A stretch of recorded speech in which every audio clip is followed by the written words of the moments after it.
Welcome back.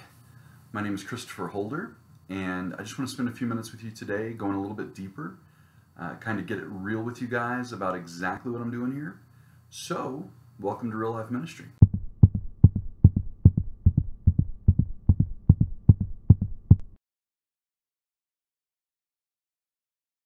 As I said before, I am just a guy with a message for you.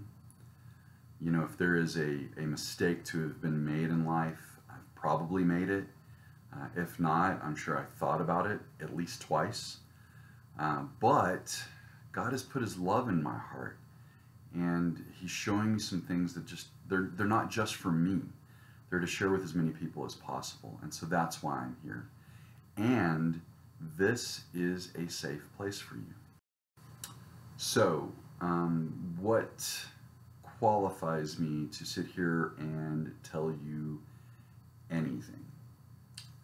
Well, it is not my life experiences. It's not the victories or the failures, the near-death experiences, none of that.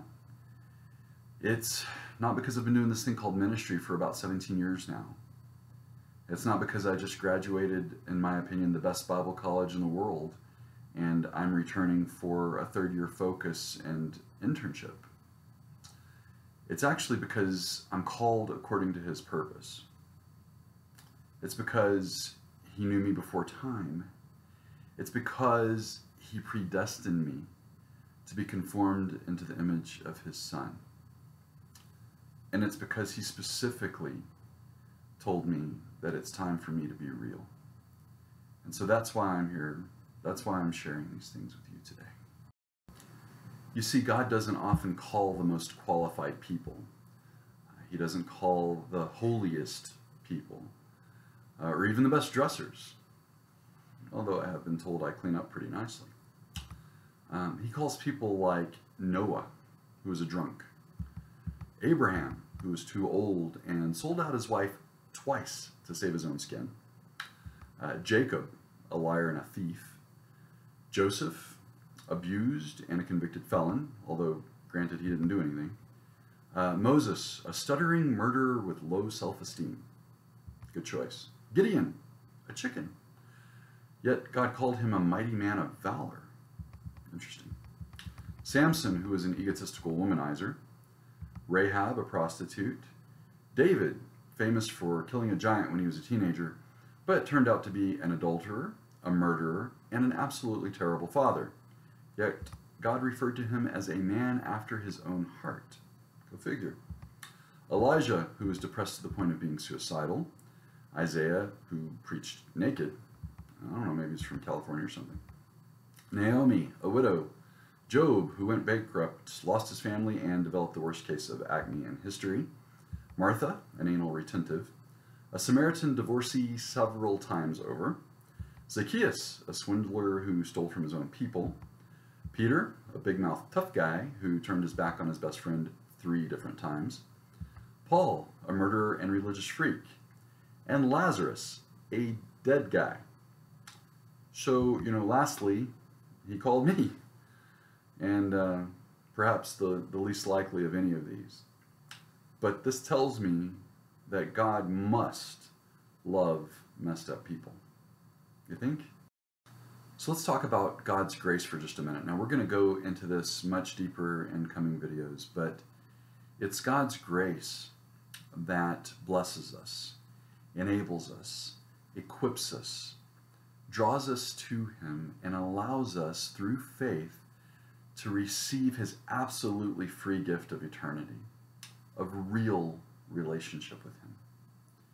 It's His grace, His unmerited favor, poured out in overflowing abundance on all of His kids, and that's us, that has saved my life time and time again. That grace flowing into and through my wife that restored our marriage and has made us stronger together than we ever thought we could be.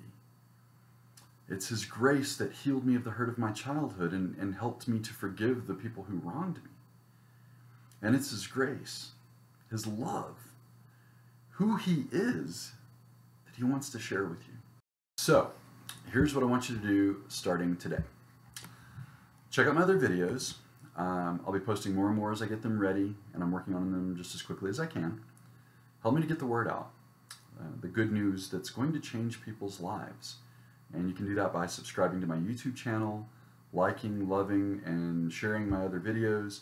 And visit my website. It's almost ready. I'll post the link, the URL, just as soon as I've got it fully ready to roll out. And most importantly, get to know Jesus. I will be formally introducing you to the real-life Jesus starting in my next video. So if you have questions, now I don't pretend to know all there is to know about God or the Bible or faith or anything really, but I know the one who does know all the answers to all your questions. And I will be happy to dig into his word with you, to pray with you, to learn with you, and to help you get those answers that you need. I'll also be asking for some input in some of my other videos, so that, along with your prayer requests and comments and hopefully words of encouragement, will all go into the comment section. Now, if you are, what's the churchy word for it? A jerk? Yeah. Do me a favor and save those types of comments for somebody else. Yes, Jesus absolutely loves you, and I really just don't need that kind of nonsense, so thanks anyway. So, have an amazing day. Check out those other videos, and be blessed. See you soon.